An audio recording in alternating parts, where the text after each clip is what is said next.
Hello everyone, welcome to another episode of TCG Talk, back today with another video. And in today's video, we're going to be going over a recent tournament winning deck list for mainly Clarity and the white color cards in the Alpha Class Set 1 TCG, Alpha Class TCG Set 1.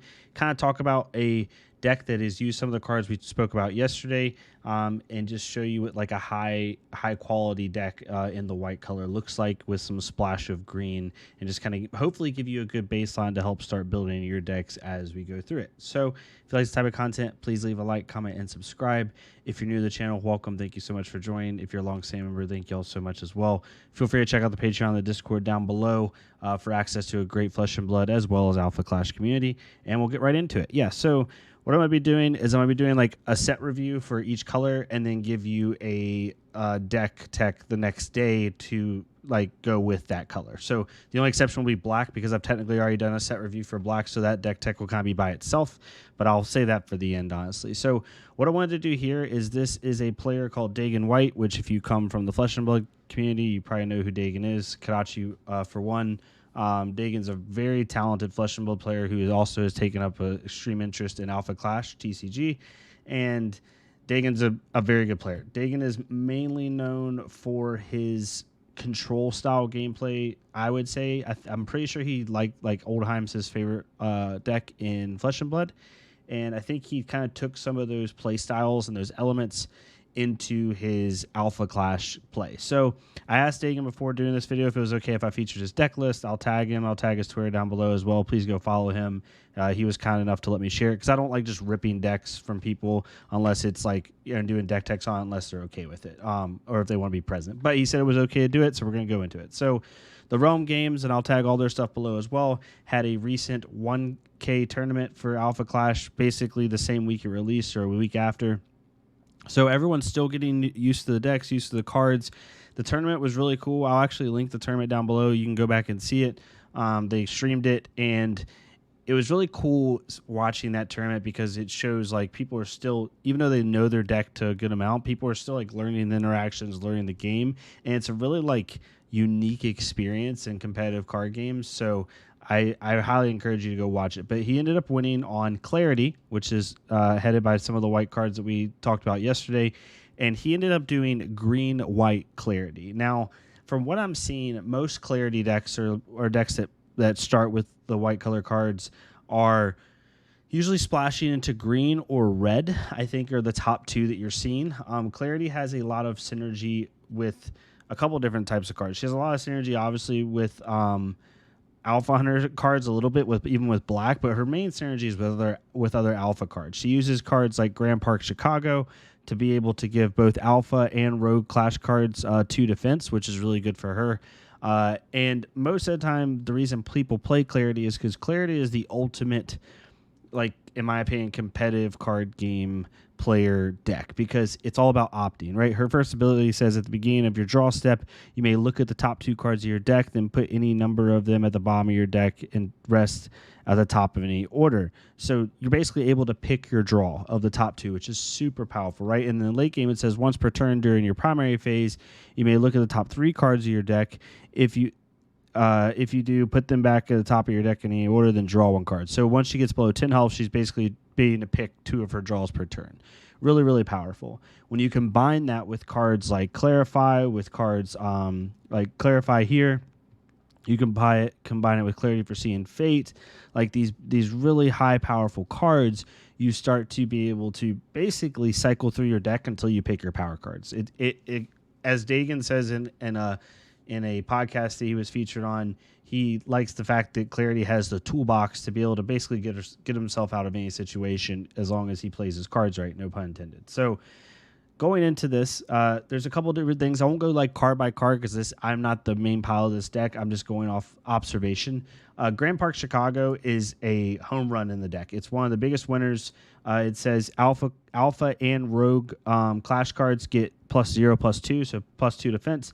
When it enters play, you may search your deck for a Clash card with an initial resource cost of 5 or less, reveal it, shuffle your deck, then add it to your hand. That's really important in this deck, because some of her best cards, other than Clarity for Seeing Fate and Kagan, which are her late game winners, are 5 or less and can do really good. And it provides her a lot of consistency, right? If you play this in the super early game, you're able to maybe go get a Haven, right, and use it for more defense and draw power. You also can go get Lynn as a 5-drop 5/5 with flight, which is super powerful, right? Basically be able to tutor a 5/5 with flight, which is really good.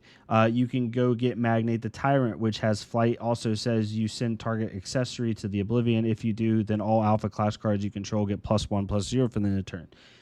You also can go get Sonoro, the Awakened Breaker, which says this card gets 1/1 until end of turn when it's attacking, and you draw a card. Then if your contender is green, which in this case it's not, so that text doesn't matter, but it gets 1/1 when it attacks, and it draws a card. So as you can see, you're already able, again, like Dagan said, toolbox. You're able to go get what you need the most. The top 3 targets I would say for Grand Park Chicago are probably the 5-drop Lynn, Magnate the Tyrant, and Sonoro, obviously, but you could also get a Haven, right, if you need to get that early game defense going and kind of start building that wall. So from my perspective, the basis of this is kind of in the macro, right, in the non-card specific reasoning for playing this deck is you want consistency. It's high consistency, very high like ramp from turn to turn to turn. You're outvaluing your opponent resource over resource, right?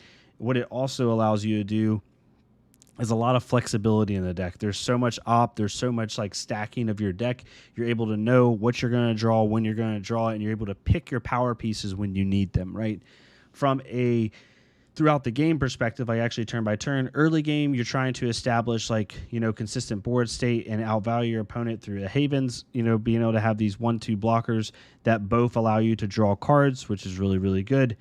In the mid game, you're looking, your mid game into Clarity is kind of actually the interesting one. She has a lot of 1-drops that have draw power. Magnate, Cunning Planner, Off at Death.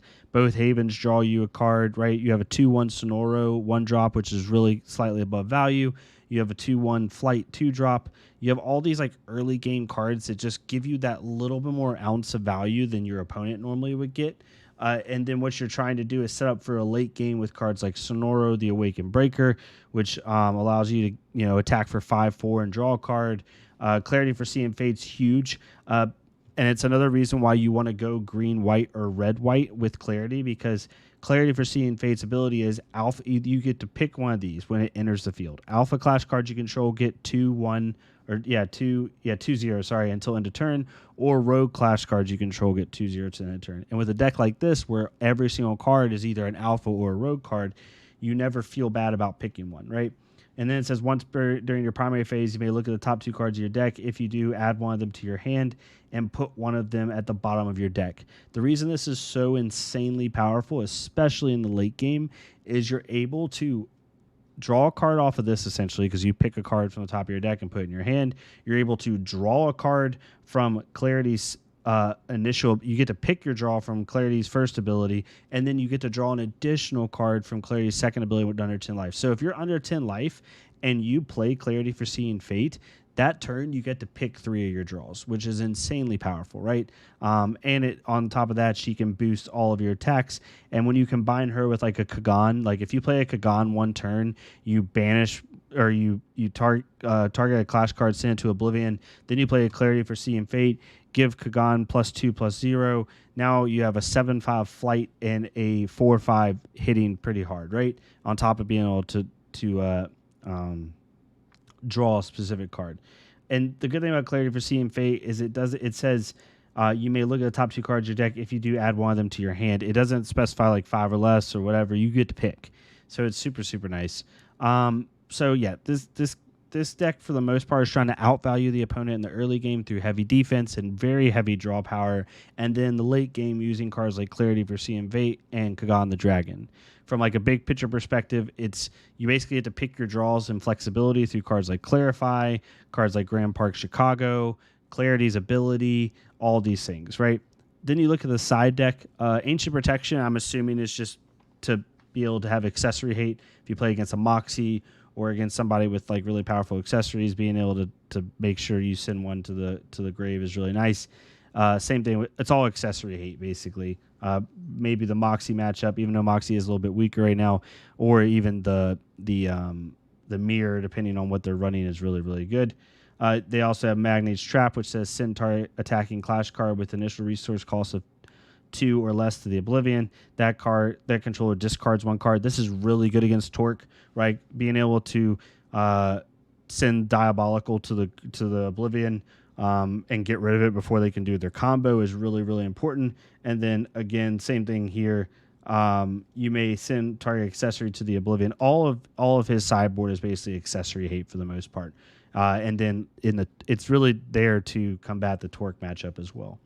So it's a really good deck. If you're wanting to play Clarity, I highly suggest just using this as a shell. You obviously can make slight changes if you want. Also, I forgot to mention, Amazon Rainforest is amazing to cycle your deck. Basically, Dagon's trying to cycle as quickly as possible, get his power pieces in his hand as quickly as possible, and then outvalue his opponent. It's a very patient deck. It's not like hyper control, but it is a slower deck because you're having to build to those late game pieces. But you have all the tools you possibly need in order to do that. I do think Green-White Clarity in set 1 is probably one of the most consistent decks. Torque is also very consistent with what he wants to do, but Clarity is a little bit harder to tech against. Like Torque, you can just use removal to really hurt his abilities to do things, but Clarity, like, you can't really stop her ability to opt until they put stuff in the game that maybe like affects being able to draw cards or being able to search your deck for effects, similar like how Flesh and Blood does. Then there's not much you can do against a Clarity and a good pilot. So great deck. Definitely suggest checking it out. Nothing too crazy, but overall really solid deck, and highly suggest to give it a shot. So hopefully you enjoyed this. If you did, please like, comment, subscribe. I'll be doing this for all the other colors in the game as well. I'll be doing a color set review followed by a deck tech. I may not always have a game win or a tournament winning deck. It's really nice that we had this for white, but for the other colors, I'll be able to give you decks that I've built, and I've had other people that I trust build as well to hopefully get you on the right track. But thank you all so much for tuning in, and I'll see you all next time on TCG Talk. Thank you all.